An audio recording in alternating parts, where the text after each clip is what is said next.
अस्सलाम वालेकुम। आज के इस लेक्चर में हम डिस्कस करेंगे स्ट्रक्चर ऑफ द डीएनए। इससे पहले के लेक्चर में हमने डिस्कस किया था कंपोनेंट्स ऑफ द डीएनए। तो डीएनए जो बना होते हैं पॉलीमर्स ऑफ डिऑक्सीराइबोन्यूक्लियोटाइड्स का। जब हमने न्यूक्लियोटाइड्स की कंपोजिशन के बारे में डिस्कस किया था तो हमें यह पता चला कि न्यूक्लियोटाइड्स जो होता है वो 3 मेन कंपोनेंट्स का बना होते हैं। एक होता है वहां पे शुगर, दूसरा होते हैं वहां पे नाइट्रोजन बेस और थर्ड होता है वहां पे फॉस्फेट। शुगर यहाँ पे 2 किस्म के होते हैं, एक होता है डीऑक्सीराइबोज शुगर, दूसरा होते हैं राइबोज शुगर। डीऑक्सीराइबोज शुगर के कार्बन नंबर सेकंड पे OH ग्रुप एब्सेंट होते हैं जो सिर्फ डीएनए में प्रेजेंट होता है, जबकि राइबोज शुगर के कार्बन नंबर सेकंड पे OH ग्रुप प्रेजेंट होते हैं और वो सिर्फ आरएनए में प्रेजेंट होते हैं। इसी तरह से नाइट्रोजन बेस 2 किस्म के होते हैं, एक होता है प्यूरिन, दूसरा होता है पैरामिडीन। प्यूरिन में 2 नाइट्रोजन बेस होता है, एक होता है एडेनिन, दूसरा होता है गुआनिन। ये दोनों आरएनए एंड डीएनए में प्रेजेंट होते हैं। लेकिन जो पैरामिडीन है उसके अंदर 3 नाइट्रोजन बेस होता है, एक होता है थाइमीन, साइटोसिन एंड यूरेसियल। थाइमीन सिर्फ डीएनए में प्रेजेंस होता है और आरएनए में थाइमीन के जगह पे यूरेसियल प्रेजेंट होता है। तो आज की इस लेक्चर में हम डिस्कस करेंगे स्ट्रक्चर ऑफ द डीएनए, और इस स्ट्रक्चर ऑफ द डीएनए को एक्सप्लेन करने के लिए एक मॉडल दिया गया है और उस मॉडल का नाम है double helix model of DNA which is given by 2 scientist. एक का नाम था वाटसन और दूसरे का नाम था क्रिक, और उन्होंने ये मॉडल दिया था 1953 में। बाद में 1962 में इन दोनों को नोबेल प्राइज भी दिया गया। लेकिन उन्होंने ये जो मॉडल दिया था double helix model of DNA, ये 3 अदर साइंटिस्ट के ऑब्जर्वेशन के बेसिक था। उसके स्टडी के बेसिक पे उन्होंने ये मॉडल दिया था। तो वो 3 साइंटिस्ट क्या था? This model is based on the study of 3 other scientist. The first 2 scientist, that is, एक का नाम था फ्रैंकलिन और दूसरे का नाम था विल्किंस। इन 2 साइंटिस्ट ने एक्स-रे की मदद से, एक्स-रे डिफ्रैक्शन मेथड की मदद से डीएनए की स्ट्रक्चर को एक्सप्लेन करने की कोशिश की या डिटरमाइन करने की कोशिश की, और यहां से उन्होंने 2 इंपॉर्टेंट इंफॉर्मेशन दिया स्ट्रक्चर ऑफ द डीएनए के ऊपर। नंबर 1 जो उनका ऑब्जर्वेशन था, उन्होंने बताया डीएनए जो है, DNA is in the form of helix. DNA का स्ट्रक्चर लीनियर नहीं है, इस तरह से कुछ हेलिकल स्ट्रक्चर है डीएनए का। ये उन दोनों के क्या था? ऑब्जर्वेशन था, पहला ऑब्जर्वेशन। और दूसरा ऑब्जर्वेशन उन्होंने बताया डीएनए शोज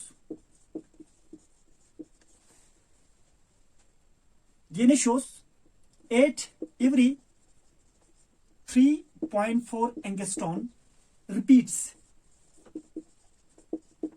उन्होंने बताया हर 3.4 एंगस्ट्रॉन के बाद यहां पे कुछ इस तरह के रिपीट्स हैं।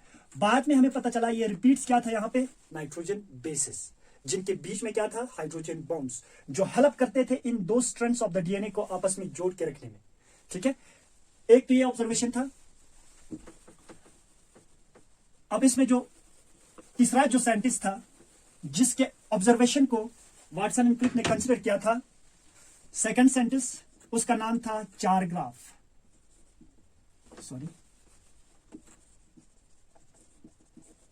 और इसी को हम क्या कहते हैं? चारग्राफ रूल भी कहते हैं। इसने बताया, देखो इसका जो पहला जो पॉइंट था, पहला जो ऑब्जर्वेशन था डीएनए के ऊपर, उसने बताया molar concentration of purine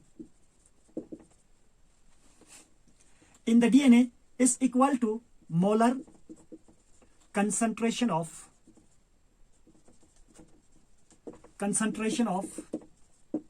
pyrimidines. तो इसका मतलब क्या होता है? A+G अपॉन, यहां हम इस तरह से लिख सकते हैं, A+G बराबर होते हैं C+T का। या हम इसको इस तरह से भी लिख सकते हैं A+G upon C+T is equal to 1। तो number of purine is equal to number of pyrimidine in the DNA molecules. और ये क्या होते हैं? कांस्टेंट होते हैं। जितने प्यूरिन्स होंगे उतने पैरामिडीन्स होंगे, क्योंकि आपको मालूम होगा A किसके साथ बॉन्ड्स बनाते हैं? थायमीन के साथ। और G किसके साथ बॉन्ड बनाते हैं? C के साथ। ठीक है। दूसरा इन्होंने जो पॉइंट बताया चारग्राफ ने, वो बताया बेस रेशियो। अब इसको मैं यहां से रब कर देता हूं। ठीक है, second observations of the Chargraph rule that is base ratio.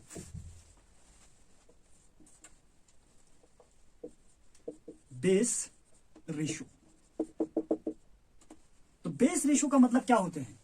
A plus T upon G plus सी। एक डीएनए के अंदर कितना एटनीन एंड थायमीन है या कितना जीएनसी है, ये क्या होते हैं? Specific for each species. इसका मतलब क्या होते हैं? Number of adenine and thymine is constant for a particular species. ये दो स्पीशीज के बीच में या दो डिफरेंट ऑर्गेनिज्म के बीच में सेम नहीं होते। और उसने और एक ऑब्जर्वेशन बताया, जैसे कि for example A plus T upon G plus C is equal to 1।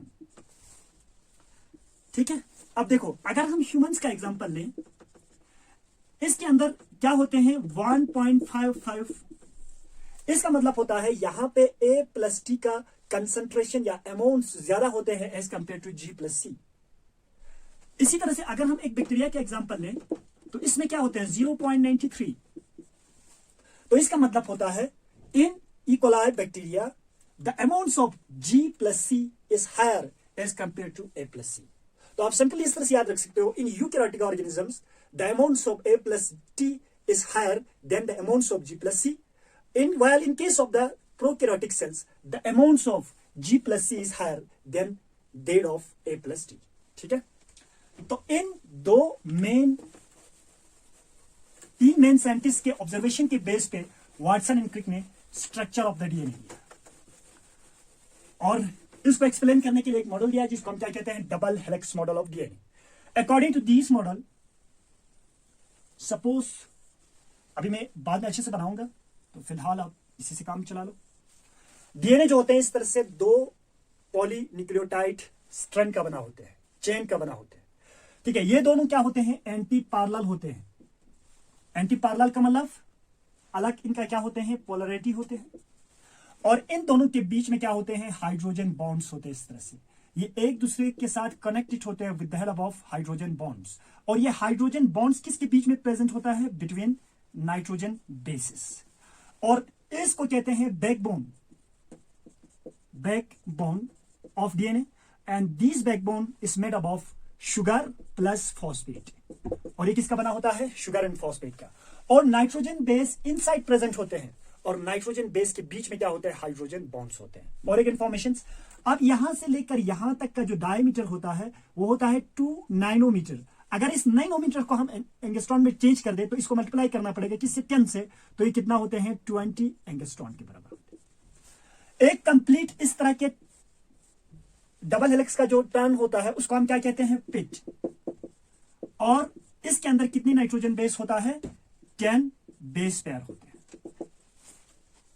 ठीक है, ये दोनों एंटी पैरेलल रन करते हैं, इन दोनों के बीच में हाइड्रोजन बॉन्ड्स होते हैं। तो उन्होंने कुछ फ्यूचर्स दिया है, कुछ कैरेक्टरिस्टिक फ्यूचर्स दिया डीएनए के ऊपर। अब हम इसके ऊपर डिस्कस करेंगे। पहला जो पॉइंट उन्होंने बताया, DNA is made up of 2, मैं सिंपल तरीके से लिखता हूं, डीएनए इज 2 स्ट्रैंडेड। डीएनए का 2 स्ट्रैंड है, एक ये स्ट्रैंड, दूसरा ये स्ट्रैंड। और दूसरा इसके जो बैकबोन है, backbone of DNA, backbone is made of sugar plus phosphate. Sugar and phosphate का बना होता है। And nitrogen base projecting inside. अंदर क्या होते हैं? नाइट्रोजन बेसिस प्रेजेंट होते हैं। सपोज हम यहां पे इस तरह से बना सकते हैं, यहां पे एक नाइट्रोजन बेस है, यहां पे दूसरा नाइट्रोजन बेस है जो शुगर के साथ अटैच्ड होते हैं। इन दोनों के बीच में क्या होते हैं? Hydrogen bonds. यहां पे साइटोसिन है और यहां पे गुआनिन है, इस तरह से। ठीक है, दूसरा जो उन्होंने पॉइंट बताया, डीएनए शोज कंप्लीमेंट्री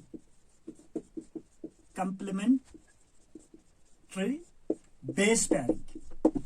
इसका मतलब क्या होते हैं? That is A always bonds with T by 2 hydrogen bonds.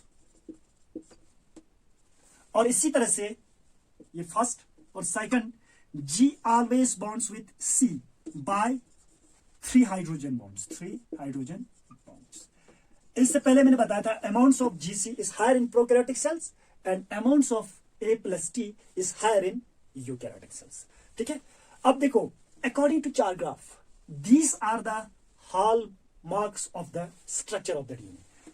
चार ग्राफ के हिसाब से ये क्या होते हैं, बहुत ही इंपॉर्टेंट फीचर होते हैं, इसीलिए इसको क्या कहा, hall marks of structure of the DNA. क्यों ऐसा कहा इसने, अब हम इसको एक्सप्लेन करते हैं। क्यों इसने कहा कि कंप्लीमेंट्री बेस पेयरिंग बहुत ही इंपॉर्टेंट फीचर है डीएनए का, ये उसने इसलिए कहा। देखो अब सपोज यहां पे हमारे पास ये एक डीएनए मॉलिक्यूल्स है, अब इसके स्ट्रैंड को मैं इस तरह से बनाता हूं। यहां पे इस तरह से क्या होंगे, नाइट्रोजन बेस। सपोज यहां पे ए है, ये टी है, सी है, जी है, ए है, इस तरह से। अगर हमें एक स्ट्रैंड का बेस सीक्वेंस या नाइट्रोजन बेसिस पता है तो हम इजीली प्रेडिक्ट कर सकते हैं इसके दूसरे स्ट्रैंड का यहां पे क्या होते हैं। क्यों, क्योंकि यहां पे क्या होते हैं, कंप्लीमेंट्री बेस पेयरिंग होता है। ए हमेशा किसके साथ बनाते हैं, टी के साथ, टी हमेशा ए के साथ, सी हमेशा जी के साथ, जी हमेशा सी के साथ, ए हमेशा टी के साथ और टी हमेशा ए के साथ।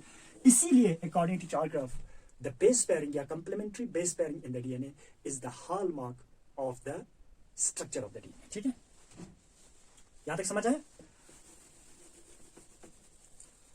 अब यहां पे और एक पॉइंट आप ऐड कर सकते हो, the two strand of the DNA is joined with each other with the help of hydrogen bonds. और ये हाइड्रोजन बॉन्ड्स किसके बीच में होते हैं, the hydrogen bonds present between the nitrogen bases. A always bonds with T और इसी तरह से G always bonds with C. और जो थर्ड जो इंपॉर्टेंट जो कैरेक्टरिस्टिक फीचर्स है स्ट्रक्चर ऑफ डीएनए का, that is the two strand क्या होते हैं, दो strand antiparallel to each other. Suppose एक स्ट्रैंड का पोलैरिटी जो है 5 प्राइम से 3 प्राइम के डायरेक्शन में है, तो दूसरे स्ट्रैंड का पोलैरिटी क्या होगा, 3 प्राइम से 5 प्राइम के डायरेक्शन में होगा। इसी को हम क्या कहते हैं, एंटी पैरेलल कहते हैं। अब ये एंटी पैरेलल क्यों होता है वो हम आगे डिस्कस करेंगे। अब देखो ये हमारा 3 प्राइम है, ये हमारा क्या है 5 प्राइम है, और ये हमारे क्या है 3 प्राइम और ये हमारे क्या है 5 प्राइम। 3 प्राइम एंड पे OH ग्रुप फ्री रहते हैं, जबकि 5 प्राइम पे हमेशा फॉस्फेट अटैच्ड होते हैं यहाँ पे। ठीक है, अब हम इसको बाद में एक्सप्लेन करेंगे। इसके बाद जो 4 इंपॉर्टेंट जो पॉइंट्स है डीएनए के ऊपर वो है stability of DNA is provided by, दो चीज की वजह से डीएनए का स्टेबिलिटी इंक्रीज होते हैं। Number 1 hydrogen bonds which is present between nitrogen bases. ठीक है, इसकी वजह से डीएनए का स्टेबिलिटी इंक्रीज होते हैं।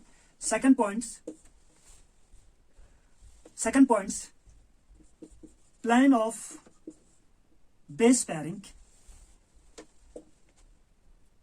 one over the other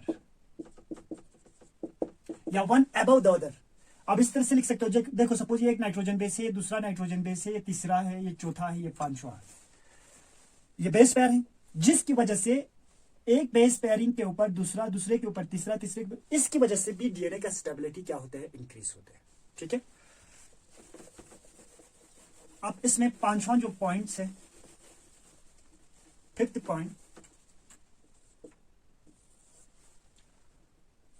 1 complete turn of the helix, उसको हम क्या कहते हैं, पिच कहते हैं, और ये 360 डिग्री का होते हैं। ठीक है, और इस पिच के अंदर कितनी नाइट्रोजन बेसिस होते हैं, 10 बेस पेयरिंग होते हैं। तो क्या हुआ, यहां पे 5 नाइट्रोजन बेस, यहां पे 5 नाइट्रोजन बेस होते हैं। ठीक है, एंड और एक पॉइंट मैं ऐड करता हूं, the distance between 2 strand of the DNA is always same. यहां पे कोई चेंज नहीं होते हैं। Why, purine is always bonds with pyrimidines, या pyrimidines is always bonds with purine. अब इसको समझने के लिए, जैसे कि आप लोग जानते हैं, जो हमारा प्यूरिन जो होते हैं ये इस तरह से फ्यूज्ड रिंग का है, जबकि हमारा पैरामिडीन सिंगल रिंग का है। अब इसमें प्यूरिन है, इसमें पैरामिडीन्स है, नेक्स्ट में क्या होगा, यहाँ पे प्यूरिन होगा और यहाँ पे क्या होंगे, पैरामिडीन्स, जिसकी वजह से through out the length of the DNA यहाँ पे जो डिस्टेंस होते हैं वो हमेशा 2 नैनोमीटर रहते हैं, या हम इसी को क्या कहते हैं 20 angstrom. That is all about the characteristic features of the DNA. Next lecture we will discuss the actual structure of the DNA. Thank you very much.